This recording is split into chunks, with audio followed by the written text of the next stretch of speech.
So you've been in this conference since yesterday, some of you, and you've learned a lot of things already. And some of the things made you feel like, you know, I've got a lot of things to do. I've got a lot of things to implement in my teaching, for example. So anyway, the suggestions that I will be giving today, they're not there to make your lives difficult, nor is it my intention to give you more things to do.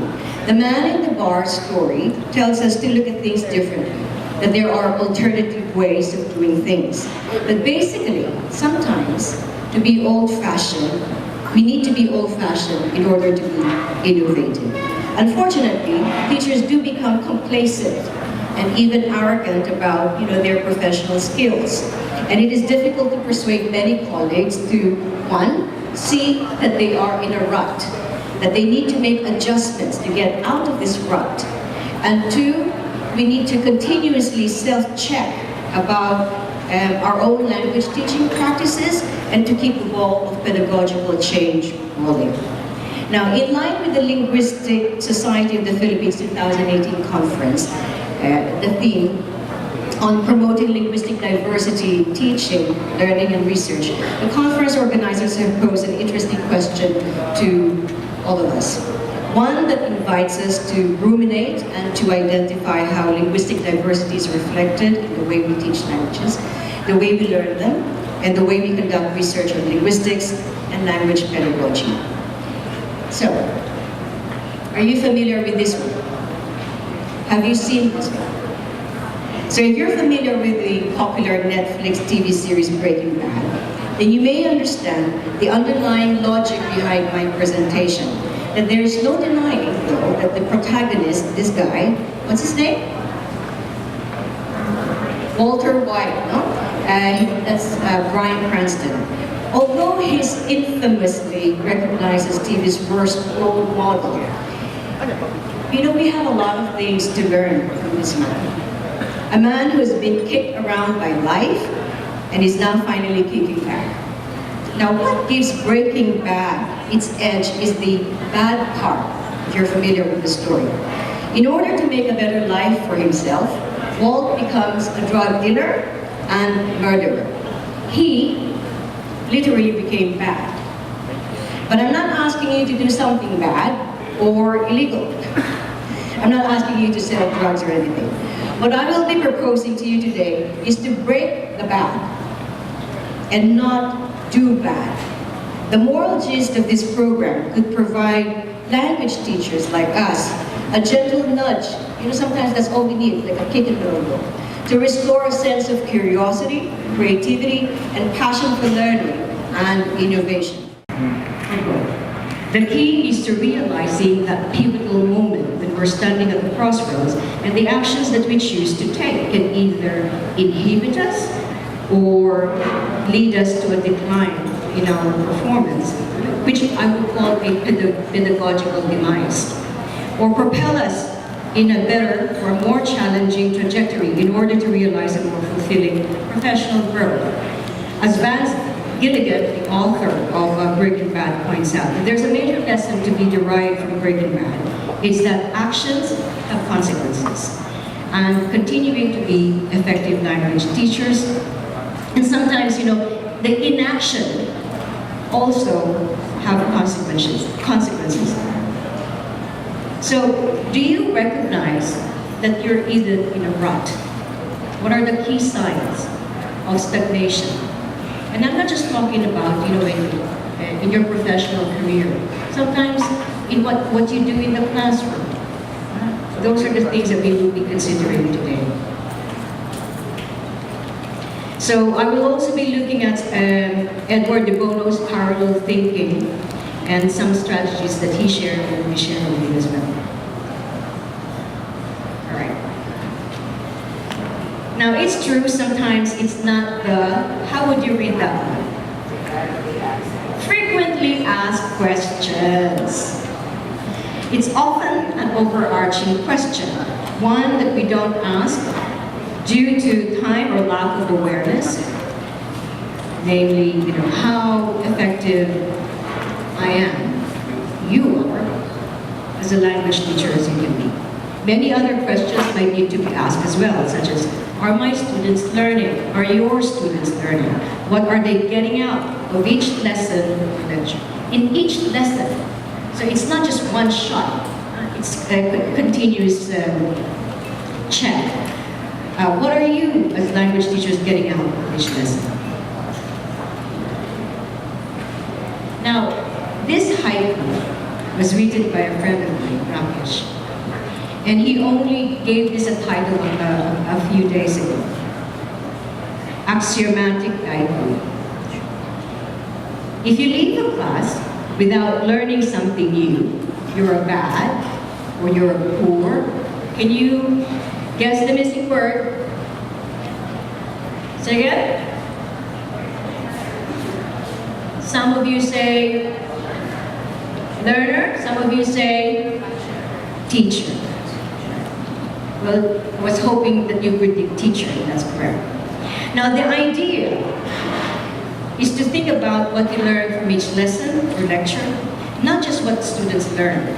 So you go into each lesson wearing a researcher's hat. And when I say researcher, I'm not just simply talking about pure academic research. It could be sort of an in-depth inquiry or self-reflection that you do every time you go into the classroom. Now, each lesson is an opportunity to learn more about yourself, not just to learn about your students. It's really sometimes about you. Why? Because anything and everything that you do in the classroom will affect and influence your students. Ask, what would have I done differently? Now, let's look at Rakesh Banat's definition of learning. Learning is a change in attitude, skill, knowledge. The first three letters spell ask. Ask yourself what has changed in yourself after each session. Because and even before, so before you teach a lesson, you ask yourself as well, what is this lesson about? Is it about the attitudes? Is it about knowledge? Is it about skills? Every lesson is a research opportunity or an opportunity to learn for you and your students. As Van Stevens, a colleague of mine from TC, once said in one of his presentations, if you want to learn something new, we need to teach it. So before we can actually dive into designing lessons and crafting methods and the question of being a good language teacher, we first need to question our own assumptions, and we need to move our train of thought to how we can actually teach languages in our classrooms. How much have we changed our syllabus? How much do you change your syllabus? Our instructional style, the assignments and the tasks that we give, especially if we teach the same classes year after year. Are we not guilty of recycling the same lessons again and again, year after year?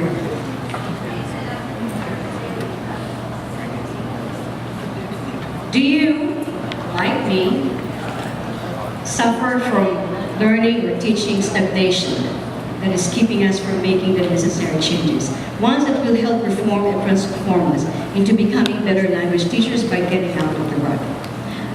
Like what I said earlier, perhaps all we need is that little nudge to help us become a successful language teacher. Now, why do we fail in achieving the teaching or learning goals we once so eagerly set out to do? Why is it that many of us fail to make a lasting change? Now, every new year, you make, what do you call those? Resolutions. Do you still remember what resolutions you made during not Chinese New Year? Well, I just had my Chinese New Year, you see. But what about you, your New Year? What, did you make any resolutions? Do you make resolutions every single year? When I was a kid, I did. But now not anymore. Why? Because I feel in following up those resolutions, it's difficult. The same thing with us. If we're going to apply the same concept in our teaching, it will be the same. The concept of the sigmoid curve was written by Charles Handy in the Age of Paradox. Now imagine the sigmoid curve as the curve of life of an individual. It could be the curve of life of us, our life as a teacher, an academic institution, or even an entire economic region. The S shape, so it will look something like this. The S shape can be described the life cycle of learning, of doing things. It could be the life cycle of people, it could be our life cycle, it could be our teaching life cycle, and it could be the life of any relationships. So this curve is very applicable to almost any context that you can think of. As the curve symbolizes the fact that nearly all of our life's endeavors start slowly, and then it dips a little bit and falters through a doubt stage. That's doubt. So even before rising to the pinnacle of success, after which it will inevitably decline. So imagine, your resolution is somewhere there. You start from the beginning, right? And then you were so eager and motivated to do something. And then after a couple of months, you regress, you digress. What you do, oh no, maybe the goal that I set up to do is a little tough, it's a little difficult. I'm backing out because I can't do it. How many times have you failed in those resolutions that you set out to do? I have, and I'm not ashamed to admit it because I'm just human. But were those goals that I set out to finish, well, they made me who I am today. That's why I am where I am today. Now the question is, where are you on the S curve? Now give yourselves a few minutes to think about where you are at this stage of your teaching career, teaching practice. Are you a motivated teacher, a language? Are you a motivated language teacher? How do you go about your daily teaching? Now, to avoid such decline, we need to make decisions about further improvement at the point where we're still enjoying the glory of our success, whatever form it may be. And before we start to experience this plateau, or what we call level of contentment, you're happy where you are, and therefore no changes need to be made. For many, this is a difficult thing to do. After all, if you just survive the most difficult thing in your life, trying times, who wants to begin new sacrifices? You just gone through a difficult thing in your life. Why don't you want to bask in your success for a few months or a few years? Now, the key to sustaining success is to make a transformation to a new curve before the current one is too far in the decline. Good learners and good teachers know that this is the time to think about the next phase of change. Being in our comfort zones for quite some time will invariably lead to decline. Okay, how many of us actually make a change once we have fallen into the pit of habitual pattern of doing things? The power of the sigmoid or curve comes when you begin to add a second curve to the original one. So Charles Hanley suggests that constant growth and development is achievable if we start a new initiative before the first one begins to decline. Paradoxically, this means making changes when the first curve is nearing its peak. And we're more likely to make this transformational change when the initial curve is still on the rise, since resources, energy, even our emotional support and confidence are high. By contrast, initiating a transformation becomes more difficult when you're really down there. If you've lost your motivation, it's difficult to get up. Because you're down and out.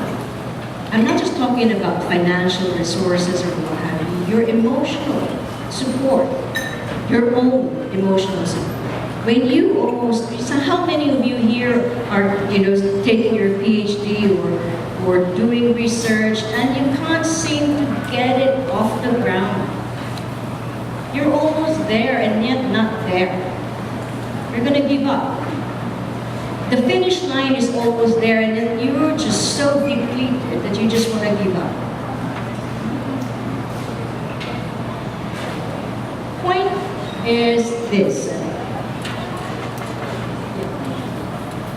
Reality check. How many of you have lost your ability to innovate, be competitive, Why do teachers need to be and instill competitiveness? And I'm just talking about competitiveness as you compare yourself with other people. Be competitive for you, for yourself, I say. What about collaboration and mutual support? You need to be able to collaborate with other people.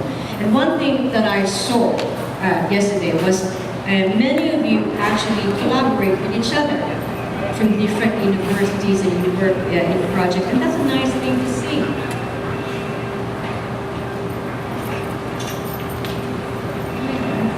Yeah. What we need to do now is problematizing the dilemma. When teachers do not move on in their teaching or practice or career, they become complacent and you refuse to grow. In other words, when things are going well, we shouldn't become complacent, thinking that we've got it all figured out. If you want to become better language teachers, then we have to change what we're doing now, the bad ones. And if we don't, we'll start to decline or go through a pedagogical rut. That's what I call it, pedagogical rut. What we do in the classroom, that is what we teach, how we teach, will be different from what we've done in the past and what we're doing present. What this means in practice is that we must constantly engage in second curve thinking. We need to stay skeptical, we need to stay curious, we need to be inventive, challenging the assumptions underlying a current curve, and developing alternatives. In other words, we must take risk. Risk in making those changes. Risk is your friend and not. And what's your enemy? If risk is your friend, what's your enemy? Fear is your enemy. So most importantly, remember to courageously ask the tough questions. You recognize point of stagnation, just like Jen said. Cultivate an attitude of dealing with success and be humbled by it. Be creative, experiment with new or old ideas, and remember that contraries, they're your friends and not your enemies. So what's the difference?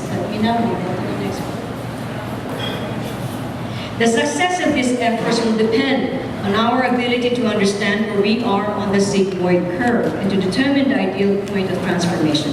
So we need to do a bit of reflection. Perhaps you could tell me the difference between these two phrases, reflection in action and reflection on action.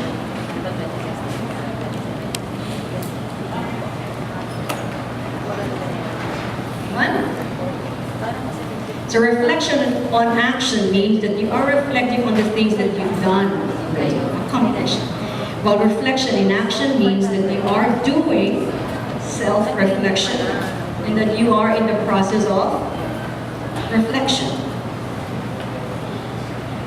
I will be sharing with you an example of a pedagogical rut, not on the teaching, but on the framework, on the way the online live sessions were conducted, and why I think that the current online format for doing it is a classic example of a rut, following the same classroom practice even though it is no longer working for the students and the teachers. So the course is World Englishes and Miscommunications, and it's an international collaborative online live sessions with 4 to 5 participating universities from Japan, Taiwan, Korea, Macau, and the Philippines. So they are integrated with face-to-face classes. For example, in my class, we have 18 class meetings, and for one semester, 5 of those meetings were devoted to online live sessions with international partners. And in those live sessions, groups of students from each country can make a presentation on their chosen theme related to World Englishes. Q&A follows each presentation, but due to time limitations, only 1 or 2 questions were asked, and the whole point simply becomes so monotonous. The idea of engaging students to real communication with foreign students becomes so futile. Why? Because they were not communicating. The point is to communicate with other students, with foreign students, and yet they're not doing that. They were simply presenting their PowerPoints, and they're regurgitating the lecture notes. And the lecture notes are available on the Moodle. So why repeat it on the live sessions?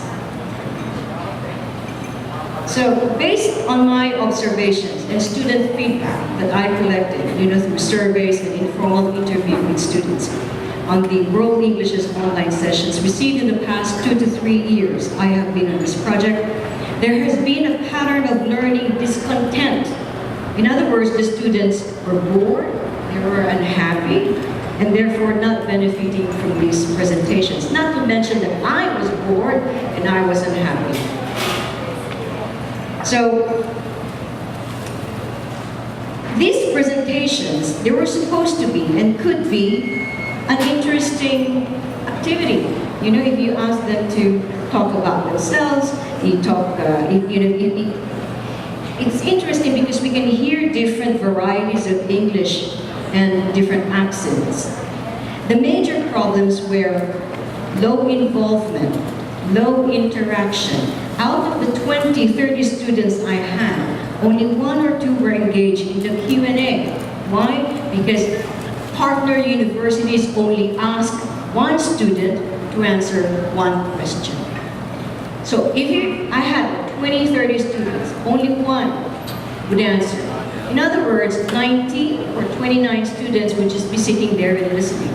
But do you think they were listening?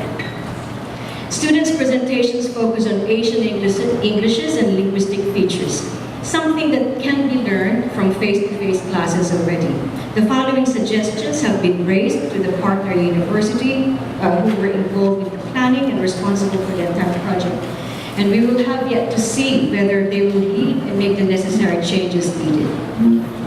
So, what better alternatives are there in ensuring more lively online student chats? When creating alternatives, where would we start? Where would you start if you are in my situation, during my situation? World English's theories and linguistic features are very informative and very important, but what's a better trajectory for online discussions so that real communications can actually take place? The suggestions given are based on what students wrote on the class survey that I administered and what I have gathered from researching the overall learning aims of the course. So people always want to talk about the most interesting person in the world. Who could that be? Who's the most interesting person in the world? Yeah, exactly! You. If you apply the same concept in any communication, language, English, conversation, communication classes that you have, it's the same thing. Students want to talk about themselves. Give them that. Give them the opportunity to talk about themselves. Now we need to focus on world Englishes. For this particular course that I was teaching, we need to focus on world Englishes and identity. So we can do this by encouraging our students to share real experiences. Let them share their stories. Let them share their narratives. Why? Because their narratives are interesting materials for this course. What we need to see our students doing in live sessions are, and could be one of the following. We need to see interaction, the ping pong game of communication. There's got to be some give and take. It's not just one question, one answer. There's got to be some sort of response, verbal endorsements when students agree, disagree with something. There's conditions, restatements, debates. We want to see students to voice out their opinion no matter how much they disagree. We listen to those disagreements and we tell them politely, some students can be very impolite and very rude. And that's when you come in. You tell them the right way to do it. So in conversation, back channels are very important. Were there back channels? So these are, the noises that they make, the noises that we make when we're in a conversation, the gesture, the facial expression, or any word that we utter when we listen to somebody speak. So according to Rosenfeld, and this was back in 1978, the most common back channel signals are head movements. When you nod, when you shake your head, when you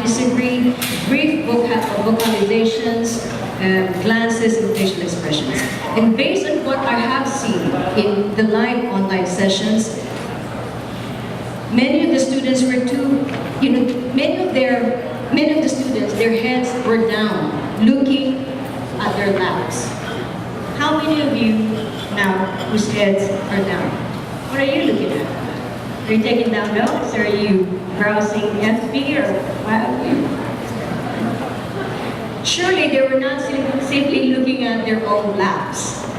So where do all these fit in the S curve? The goals and objectives of the World Englishes and Miscommunications class involving Asian universities when they first introduced almost a decade ago were very innovative at that time and groundbreaking, particularly in the technology that was used at that time. So because we were using multi-point simultaneous broadcasting of video, so there were 4 or 5 different locations, 4 or 5 from 4 or 5 different countries. So it is pretty clear that we did not create a new curve on the S curve, for this particular class. There was a pattern of delivering online live sessions, and we simply followed it because it worked the first time, and therefore they thought should work again. But did it? I don't think so. We did not transform when our students were obviously have gotten tired of doing presentations. We did not change technologies when the technologies that our students were using or are using have changed. We did not adapt to these changes, and therefore we failed to keep up with our students. Is it too late? Well, no, but the projects like this one involve other teachers. We need to discuss and agree on better alternatives. We also have to factor in, the key university with which this project originated from, the classroom. Follow-up action is needed that comes from the problem. So reflective feed is needed. And where do we get this from? From the students, from our own self-reflection. In some cases, we don't have to look far to see if our students are learning. Look at your students' faces. Look at how they're responding to you. These are examples of reflecting in action, which speeds up feedback. You don't need to wait for another semester or another year to implement these changes. You need to be quick to respond to students' needs. Can you think of other examples or situations where you, or when you feel that change or transformation has to be made? You know. These are the key signs. Know that you are in a pedagogical rut. Change is needed. When you're not enjoying what you're doing, you go in your language classroom and to you it's like, oh, it's another hour.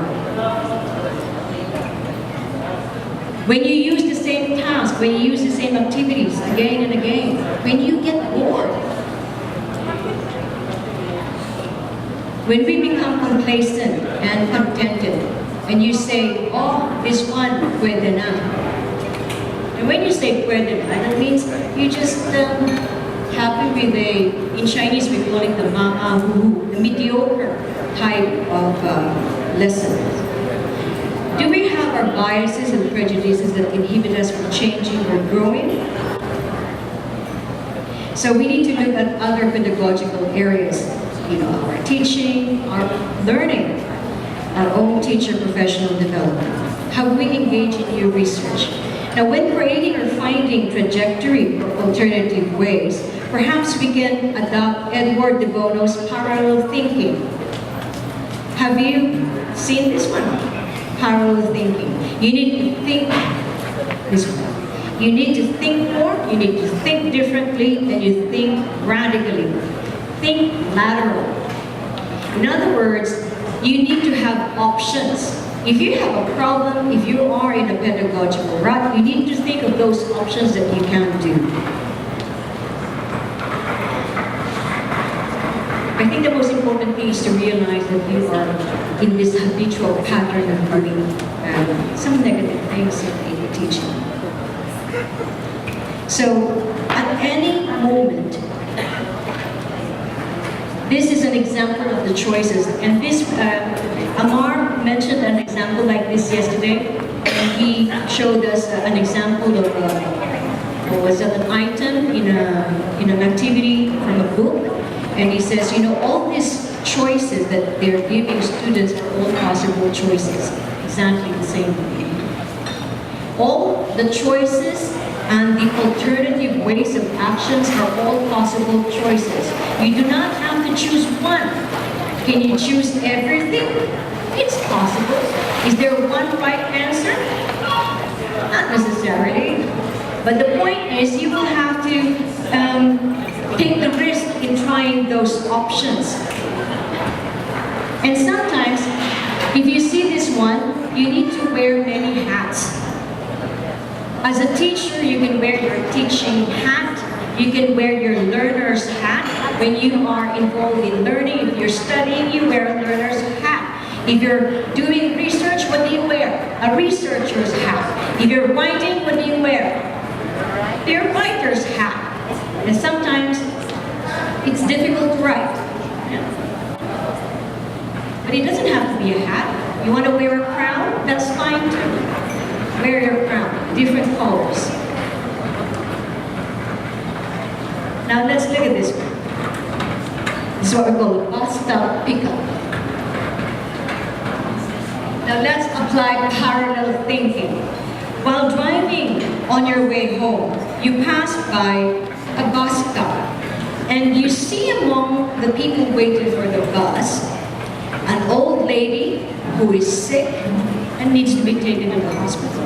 A good friend, you know that good friend, and a woman or a man of your dream. What should you do?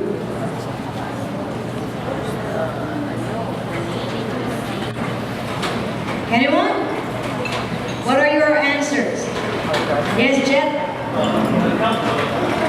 You help the old lady, of course you would. And? Okay, remember you're in a car, you're driving, you're on the street in your car, and you see bus stop and the bus stop and the people together. Say again? All three of them. All three of them. In the car? Yes. That's possible, but what if you have a two-seater car? What if you're driving the Mercedes two-seater car?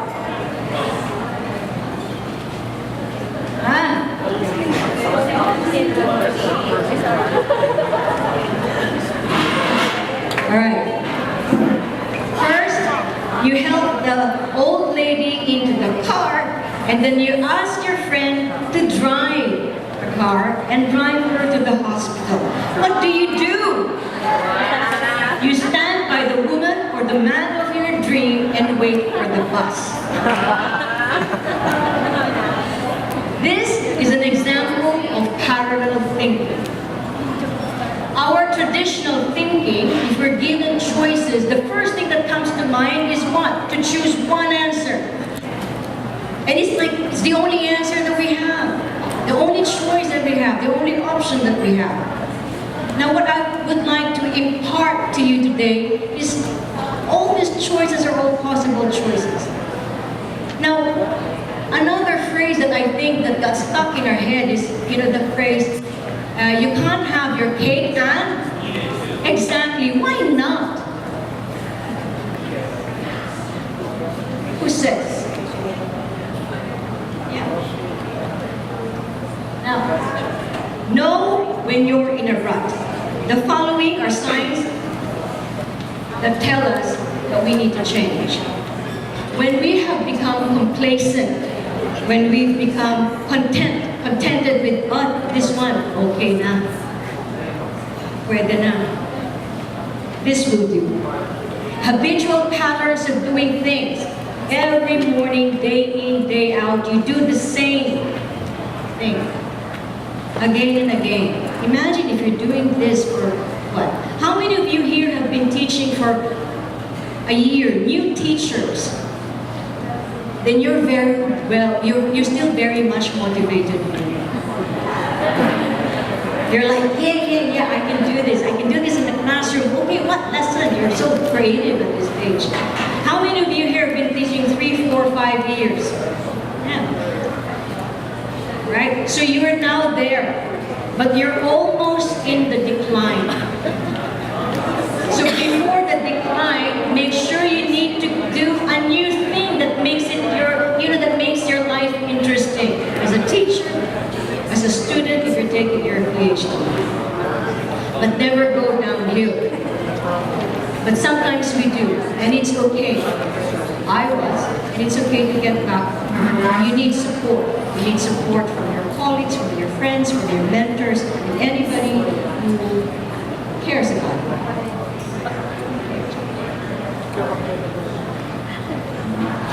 Points to remember about getting out of the rut. When we're contemplating for alternative ways of doing things, the Bonos suggested a few ideas that could help us move forward, and if we need to validate why we need to change some of the ways we do things. And this can be a list of good mantra for taking the plunge to change. You think, well, especially if you are in a pattern of doing things, you say to yourself, the method was very useful and valuable at the time, but today, I need to move on. I need to do something better. The method was very limited at the time and is of value only in certain areas, and you want to expand. You want to have the freedom, to do things. The method is simply inadequate since it leaves out many other important aspects of thinking, or other important aspects of your teaching. The method is positively dangerous. Why? Because it locks you up into dangerous way of thinking about matters. Now this is very this one. The fourth one, because it locks us into dangerous way of thinking. Why? Because pretty much your perspective is a little bit stuck. So you need to have an open mind. And the fifth one is the complacency. And you're simply satisfied with where you are, and therefore you don't think that there's nothing to be changed. So, creativity involves change. This may be change in concept, a change in perception, or a change in the way we do things. Now there is an overlap between being constructive, designing, and being creative. He adds, creativity involves a willingness to change, a willingness to take risks, a willingness to be provocative, and willingness to step outside the judgments that are summary of our past experiences. Should we change then? Simply because we need to change? Change is good, but sometimes we don't have to, when there's no need for change. And we don't have to change all the time. Sometimes having consistency, something constant, can help us strengthen our own guard post and get a solid grounding for who we are as language teachers. Brainstorming and exploratory discussions add fun to the mix of creative expression. Quoting De Bono's phrase, talking for thinking, he argues that thinking on our own is boring and requires a lot of self-discipline, and that conversation is merrier. Now, for me, as someone who spends a lot of time thinking to reflect on things in life, I do find talking to myself a rather enjoyable activity. However, I think we can all agree with De Bono that group discussions can put more interesting ideas on the table. Some probably are new to us, but it is the serendipity of such conversations that we learn from others. Chats are not simply gossips, but more in-depth game of throwing ideas and sharing what we feel or think about something. Our contributions to the conversation can trigger ideas, and it can also trigger emotions when our own sensitivity alarms have been set off by a comment or reaction. As much it is important to speak our minds, it is important also to listen. When we digest and process everything that is being shared on the discussion table, all of these are part of the exploration for solutions or alternatives. And I have been involved in a few, serendipitous chats in this conference. Yesterday, I was talking to Michael and all of a sudden, oh, maybe you can do something, like promote the SEAL conference after my plenary. And that's a good idea because I never thought of it. So that's another, a positive idea that I learned. Early this morning, I had a chat with the PhD students from USD, and then all of a sudden, so, oh yeah, that's a good possible idea for a PhD topic, research topic. So this kind of serendipity can sometimes be positive. When we consider alternative ways of doing things, by outlining different strategy, we could probably adopt and apply so we can get out of a rut. So we use parallel thinking. It's not just one option. There are many options. There are many answers that we get to. And the only way is where? The only way is forward. De Bono suggests the idiom, design and not search. And he says, we need to design and construct a house. We do not discover a house. So we accept possibilities and create new ideas and concepts. So from the field of possibilities and options, we design our way forward. So here, I see change.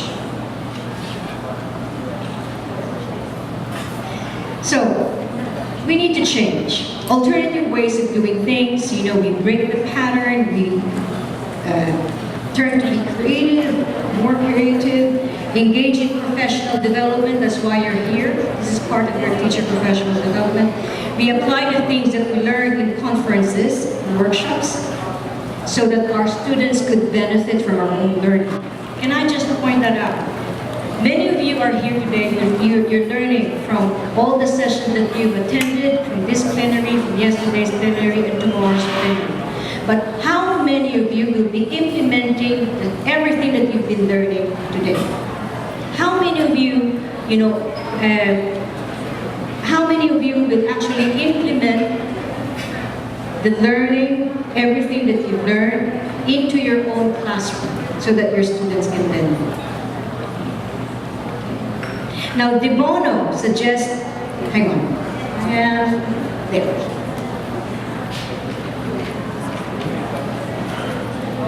So, we need to have all the skills,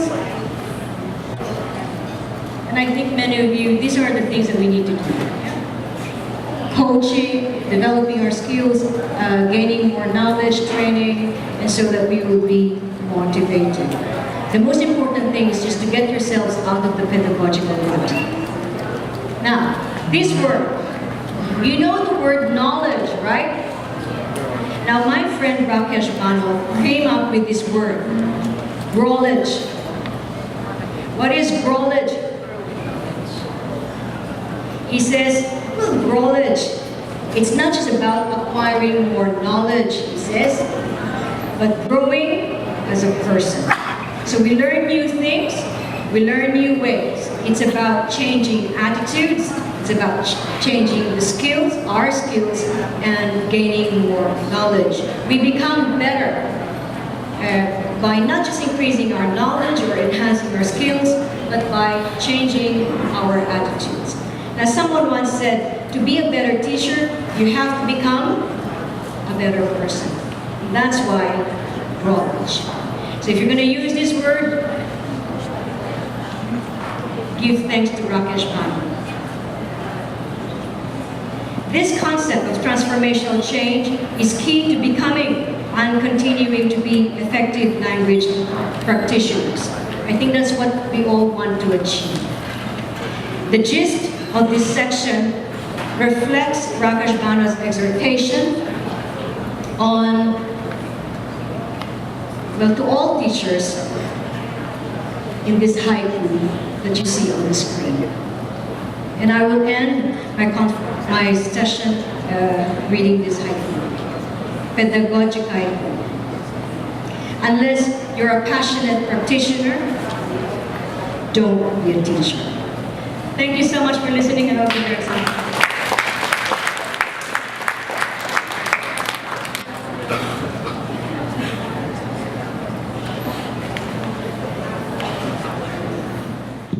Question, but it's more of my trajectory or path as a teacher because I started teaching in the 1970s, and I'm one of those whom I consider probably went through the pedagogical rut.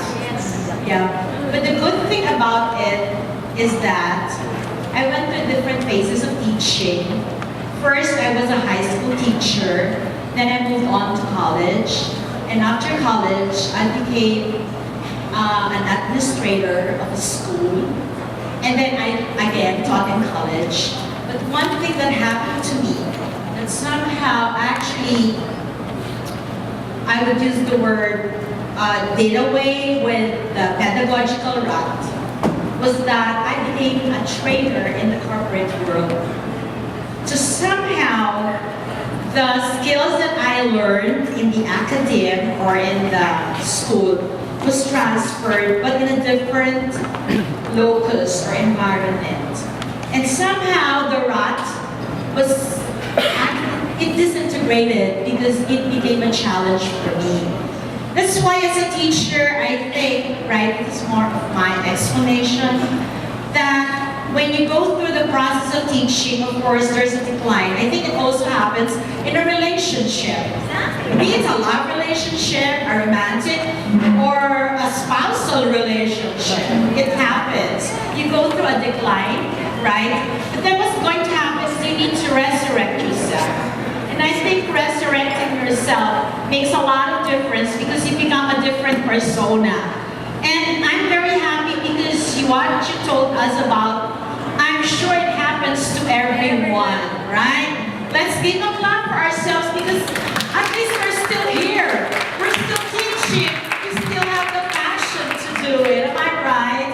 And I'm so thankful. Like also Dr. Malbub yesterday about identity because it also they're related about the teacher as a person and of course as a contributor of learning. So I'm very happy that this is a reawakening, a revisit of what a teacher should be, right? We're not perfect, we're human beings. And of course, as we grow old, we don't become ugly, but become more beautiful. Thank you. Amen. Amen. Thank you to the other plenary speaker. No, we just have to say, we need to age what gracefully. Age gracefully. Yes, another question from the floor. Okay, sir. Hello, good morning everybody. This is what I realized today. It has been a realization for many years now. I've been teaching for 11 years, but there was a time when I was traumatized because the students I had, they had so many problems in life.